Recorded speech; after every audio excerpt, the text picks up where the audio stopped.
The next problem I want to do from assignment 16, number 80. It's supposed to be the same video as the previous problem, but something happened, so I have to make a separate video. And I know there's probably a way where I can combine them, but I'm not really that good with this stuff. So just a new video, one problem here. We have kind of similar to the last problem, cosine of inverse tangent of 4/3 plus inverse cosine of 12/13. Now remember, there's inverse trig functions. The inverse tangent of some value is equal to an angle. Call it alpha. And inverse cosine of a value, 12/13, is equal to an angle beta.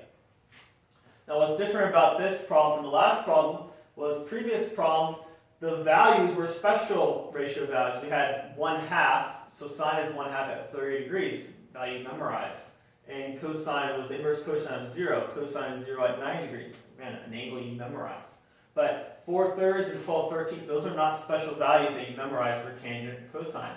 So it means we have to use a reference triangle for both of these angles. So the reference triangle for angle alpha. Okay, this means tangent of some angle alpha is equal to positive 4/3. So the angle must be in quadrant 1. Here's alpha. Tangent is opposite over adjacent. Opposite 4, adjacent is 3. Hypotenuse is going to be 5 because it's 3, 4, 5 right triangle. Let's also do a reference triangle for angle B, or angle beta. Again, the cosine of beta is equal to 12/13. Positive 12/13, which means beta in first quadrant. Cosine is adjacent over hypotenuse, 12/13. Again, Pythagorean theorem to find the third side, or it's a special, we call it Pythagorean triple, special right triangle, 5, 12, 13.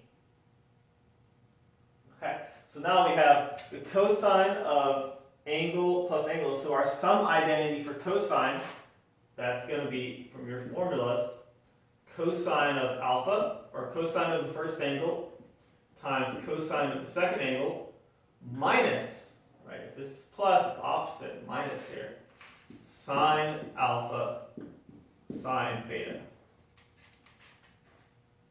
Okay, so now we just plug in our values. Cosine of alpha, here's alpha, cosine, adjacent hypotenuse, 3/5, times cosine of beta, adjacent hypotenuse, minus sine of alpha, opposite hypotenuse, times sine of beta, beta, opposite hypotenuse, 5/13. Both denominators will be 5 times 13, which is, let's see, 65, I believe, 65.